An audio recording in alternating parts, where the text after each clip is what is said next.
หม้อหุงข้าวยี่ห้อทีฟาวนะครับอาการเสียนะครับที่ลูกค้าแจ้งนะครับ คือหุงข้าวแล้วไม่ร้อนนะครับ ไฟเปิดติดปกตินะครับ เดี๋ยวผมจะทำการเทสเครื่องดูก่อนนะครับ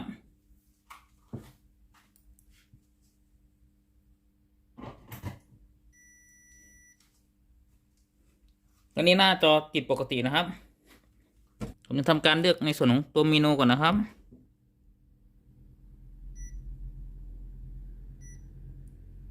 ผมจะเลือกในส่วนของตัวหุงเร็วนะครับ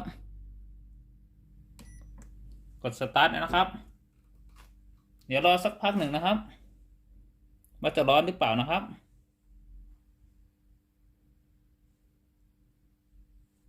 การเปิดฝาดูนะน้ำเย็นเลยนะครับผมไม่มีความร้อนเลยนะครับผมเดี๋ยวผมจะพาแกะเครื่องเพื่อตรวจเช็คนะครับ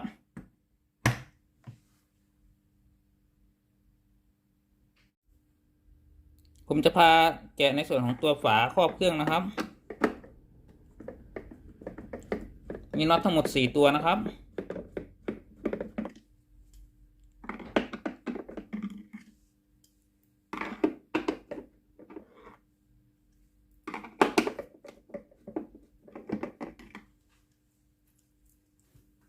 ตัวน็อตด้านหลังด้วยนะครับ1ตัวนะครับ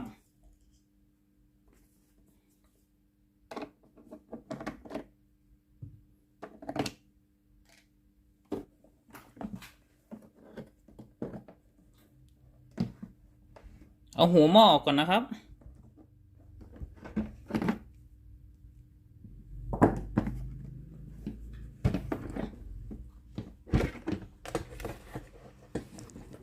ชิ้นส่วนต่างๆข้างในเครื่องนะครับ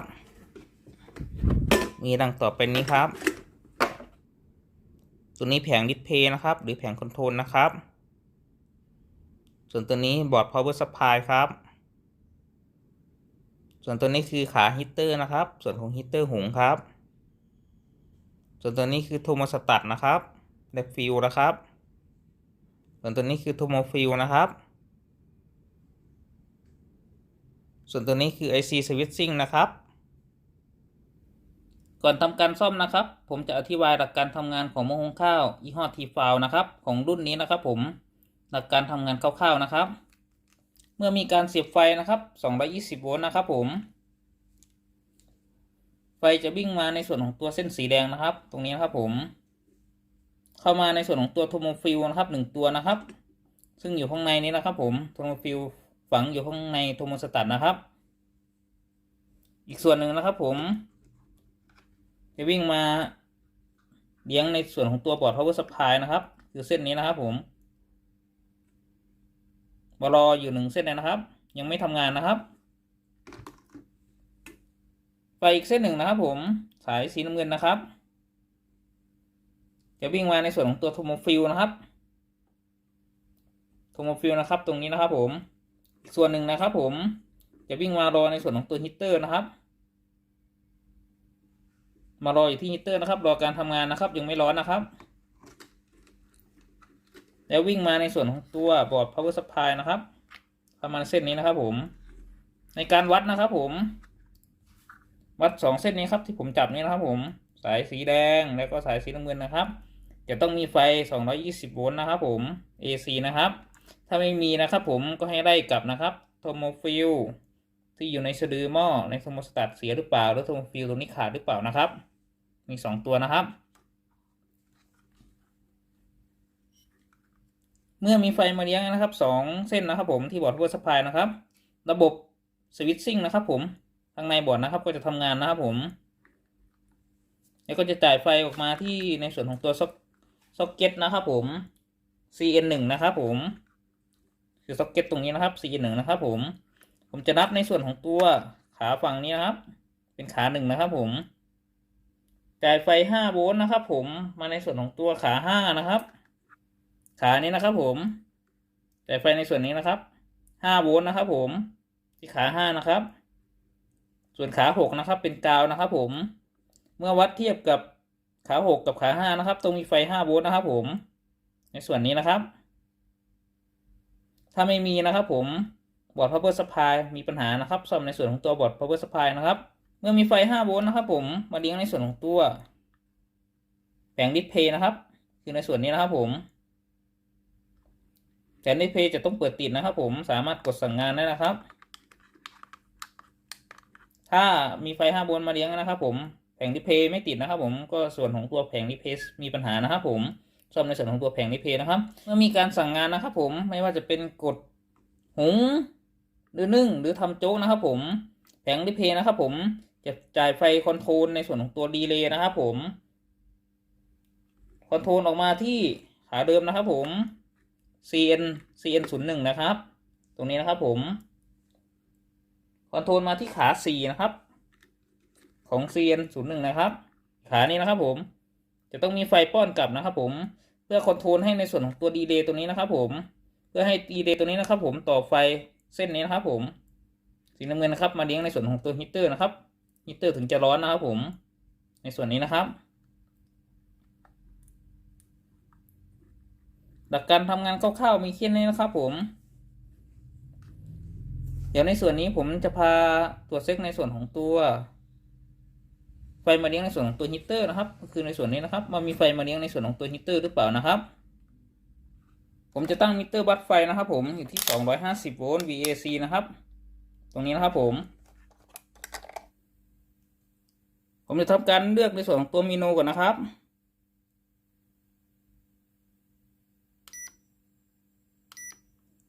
ผมจะกดในส่วนของตัวเมนูเลือกที่หุงด่วนนะครับทำการกดสตาร์ทนะครับ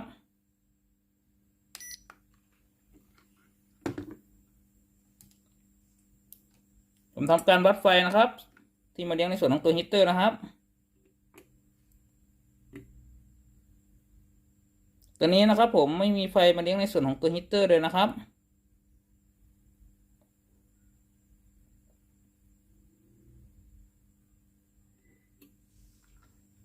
ขั้นตอนต่อไปนะครับผมจะวัดในส่วนของตัวคำสั่งนะครับผมจากแผงดิสเพย์นะครับผมที่มาสั่งคอนโทรลในส่วนของตัวดีเลย์คือตัวนี้นะครับผมที่ CN101 นะครับผมขา4นะครับผมจะนับจากฝั่งนี้นะครับคือขานี้นะครับผมจะวัดเทียบกับกาวนะครับในส่วนของตัวขา6นะครับคือขานี้นะครับผม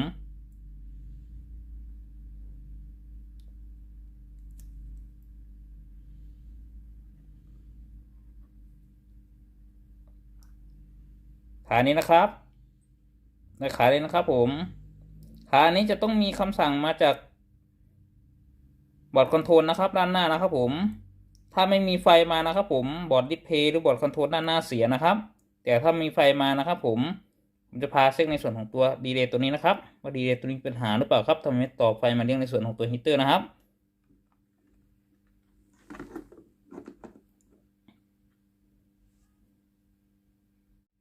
ผมจะทำการตั้งมิเตอร์นะครับอยู่ที่10โวลต์ DC นะครับตั้งมาที่หุงด่วนนะครับจากนั้นผมจะกดยืนยันนะครับคำสั่งนะครับหุงนะครับ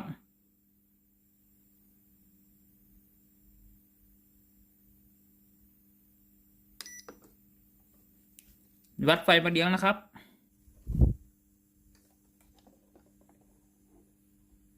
ขา6และขา4นะครับทำการวัดไฟนะครับสังเกตเข็มมิเตอร์นะครับผมบอร์ดคอนโทรลนะครับสามารถสั่งงานมาคอนโทรลในส่วนของตัวดีเลย์ได้นะครับคือมีไฟ5โวลต์นะครับผมจ่ายมาจากบอร์ดคอนโทรลนะครับ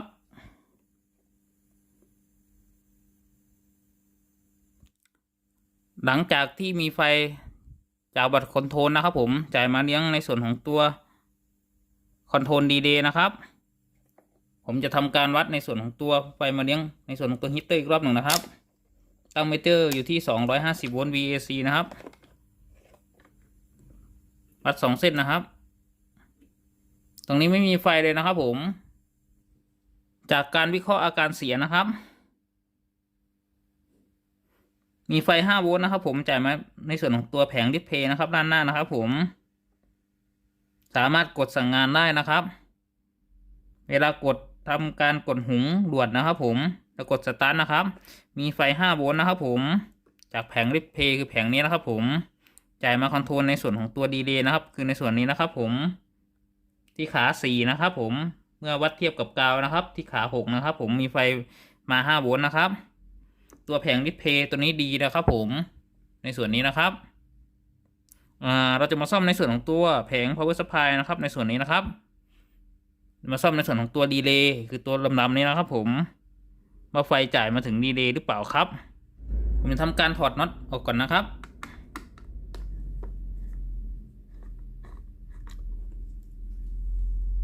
นี่คือแผงวงจรนะครับด้านล่างนะครับผ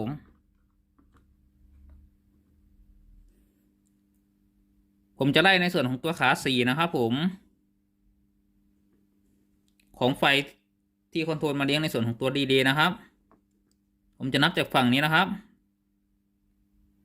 ก็คือในส่วนของตัวเส้นนี้นะครับผมเส้นนี้ก็จะทำการวิ่งไฟก็จะวิ่งมาในส่วนของตัวลายตามนี้นะครับผ่าน R 1 ตัวนะครับ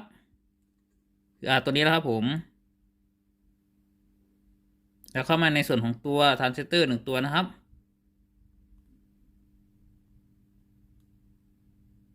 เพื่อทำการดึงกระแสนะครับผมในส่วนของตัว2 ขานี่ครับเพื่อให้ดีเลย์ต่อนะครับผมในส่วนนี้นะครับผมคือในส่วนของตัวดีเลย์นะครับผมที่ติดมากับตัวบอร์ดนะครับผมจะพาเช็คในส่วนของตัวดีเลย์นี้นะครับผมว่าดีเลย์ตัวนี้มีปัญหาหรือเปล่านะครับผมทำไมไม่ต่อไฟไปเลี้ยงในส่วนของตัวฮีเตอร์นะครับผมคือในส่วนของตัวเส้นนี้นะครับผม220 โวลต์นะครับผมดีเลย์ตัวนี้เป็นดีเลย์12 โวลต์นะครับผม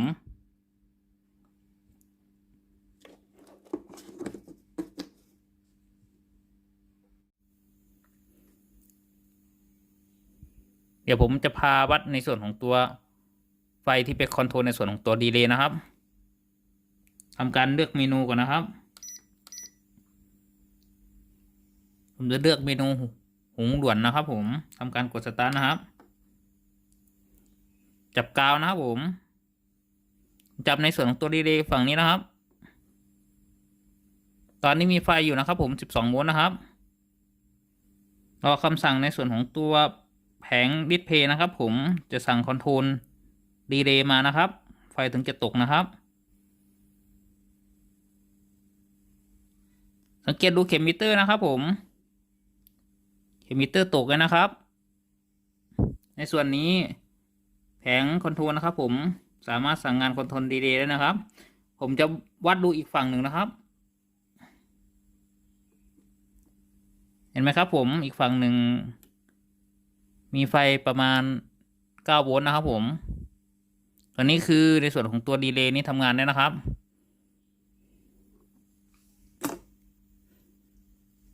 ก็คือในส่วนของตัวหน้า Contact Relay อะไรอาจจะไม่ดีนะครับผมทำให้ไม่ต่อไฟไปเลี้ยงในส่วนของตัวฮีเตอร์นะครับผมทำการถอดปลั๊กก่อนนะครับตัวนี้คือดีเลย์ตัวใหม่นะครับผมที่ผมจะเปลี่ยนเข้าไปในวงจรนะครับแทนตัวเก่านะครับผมจะใช้การบัดกี้นะครับผม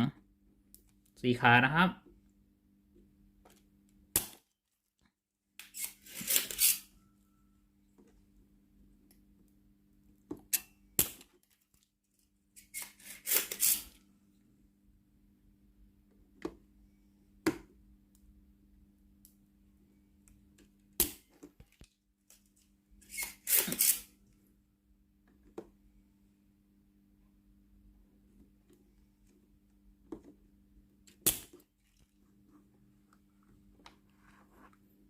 ผมจะนำในส่วนของตัวรีเลย์ตัวเก่านะครับออกจากวงจรนะครับ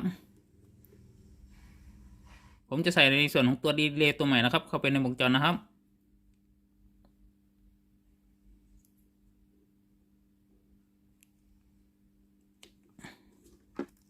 ผมจะทำการบัดกี้นะครับเข้าไปในวงจรนะครับ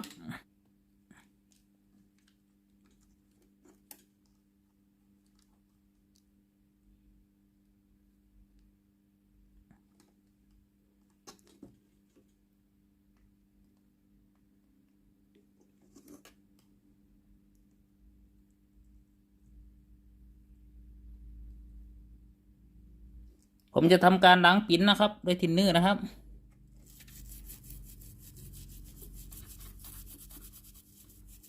ผมจะทำการประกอบบอร์ดพาวเวอร์เข้าสู่วงจรนะครับจะทำการวัดไฟดูอีกรอบหนึ่งนะครับผมจะทำการตั้งมิเตอร์นะครับผม250 โวลต์ VAC นะครับ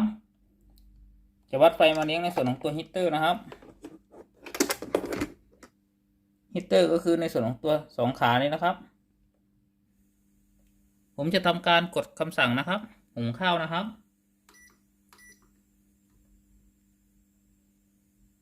กดสตาร์ทนะครับ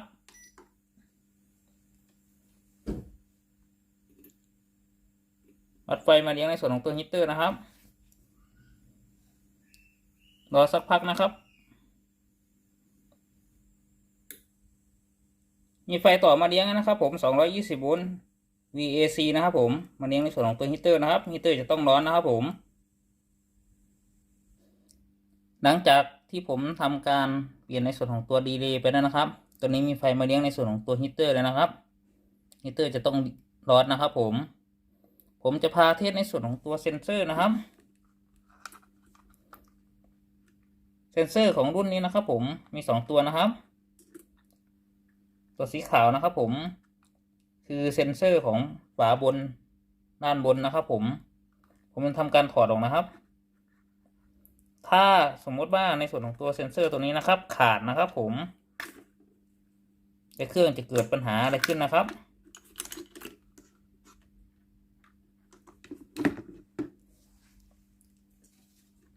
ผมจะทำการเสียบปลั๊กนะครับให้สังเกตในส่วนของตัวแผงดิสเพย์นะครับผมจะขึ้นเออร์เรอร์อะไรหรือเปล่านะครับ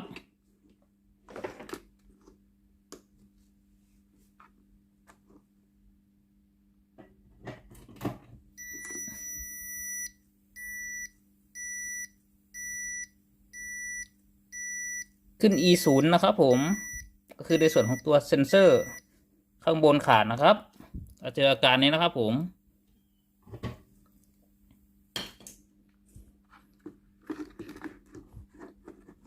จะใส่เข้าไปนะครับ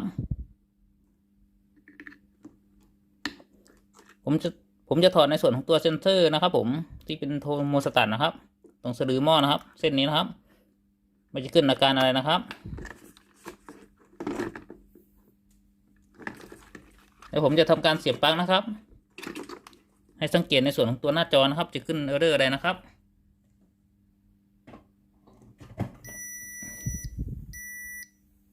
ขึ้น E1 นะครับผมถ้าเซนเซอร์ในส่วนของตัวบัตทอมเซนเซอร์เสียนะครับตัวสะดือหม้อนะครับจะขึ้น E1 นะครับการยึดบอร์ดนะครับ3 ตัวนะครับ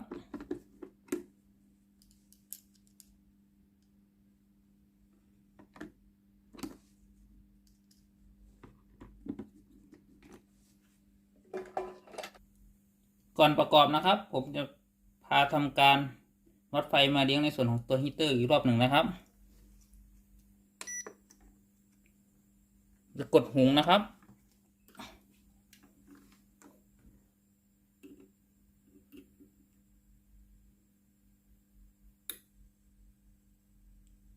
สังเกตเข็มมิเตอร์นะครับจะต่อไฟมาเลี้ยงในส่วนของตัวฮีตเตอร์นะครับ220 โวลต์ VAC นะครับตามภาพนะครับผมจะทำการประกอบในส่วนของตัวเครื่องนะครับ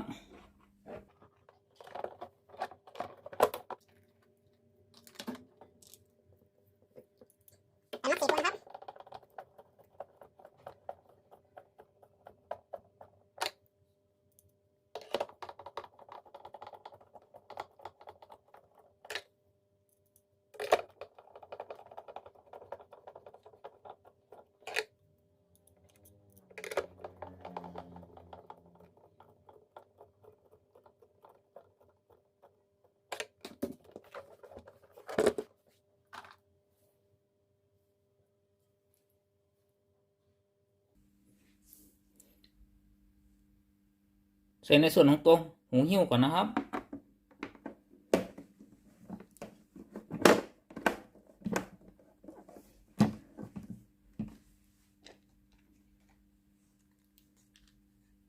ขันน็อตนะครับผมด้านหลังอีก1ตัวนะครับ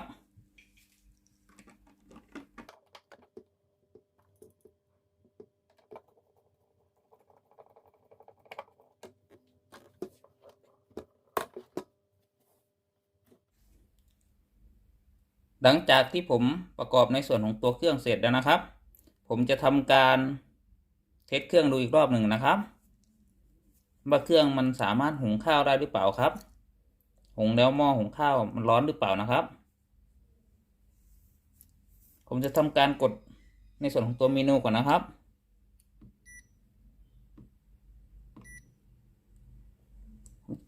ผมจะทำการหุงข้าวนะครับผมกดเริ่มนะครับ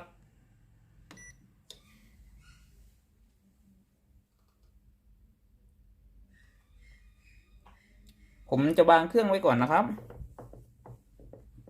ผมจะทำการแกะในส่วนของตัวดีเดย์นะครับตัดในส่วนของตัวดีเดย์นะครับผมว่าดีเดย์เป็นเสียในลักษณะไหนนะครับผมจะพาแกะในส่วนของตัวดีเดย์ดูนะครับว่าเสียในลักษณะไหนนะครับ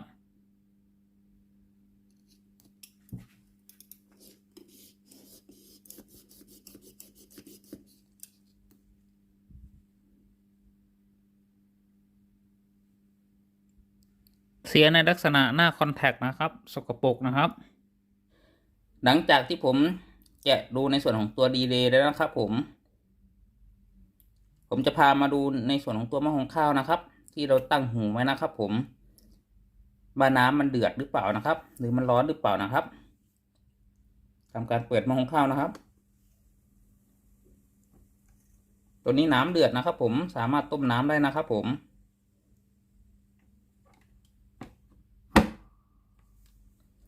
สรุปนะครับผมอาการเสียของหม้อหุงข้าวยี่ห้อทีฟาวนะครับ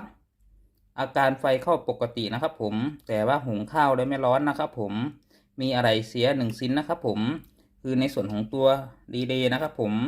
เสียในลักษณะนะครับผมหน้าคอนแทคที่ต่อไฟไปเลี้ยงในส่วนของตัวฮีตเตอร์นะครับผมสกปรกนะครับผมตัวหน้าคอนแทคละลายนะครับผม